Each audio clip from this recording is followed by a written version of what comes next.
எப்படி சொல்ற? நீங்க சிரிச்சா நாங்க சிரிப்போம், நீங்க அழுதா நாங்க அழுவோம், நீங்க அடிச்சா நாங்க அடிப்போம் சார். நாங்க முத்தம் கொடுத்தா கொடுக்க மாட்டோம். கொடுக்கணும். அதான் வாழ்க்கை. என்ன அதான் வாழ்க்கை? ஆனா ஒரு உண்மையை ஒத்துக்கிறேன். என்னது? இந்த கோயில் வாசல்ல இருந்து நான் போய் சொல்ல விரும்பல. நான் இன்னைக்கு லட்சாதிபதியா இருக்கேன்னா என் மனைவி வந்த பிறகுதான். உண்மையா சத்தியமா கை தட்டுங்க. சத்தியம் எனக்கு நல்லா தெரியும். எனக்கு இன்னைக்கு 2 வீடு இருக்கு. தேவ ஹோட்டல்ல ஒரு வீடு, எங்க சொந்த ஒரு கிளியூர்ல ஒரு வீடு. Super super sir. என் மனைவி வந்ததுக்கு அப்புறம் தான்.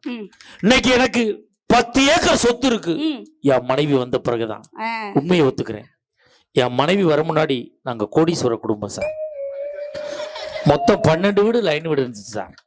10 போயிடுச்சு. இந்த 2 வாடகைக்கு இருக்கவன் காலி பண்ண மாட்டேங்கிறாங்க, அதனால வச்சுக்கிட்டு இருக்காங்க. மொத்தம் 70 ஏக்கர் சொத்து 60 போச்சு. மிச்சம் 10 VO 4 மாலை குறிச்சு தர மாட்டேங்கிறார், அதனால விற்க வச்சிருக்காங்க. நீ பெரிய தலைவி.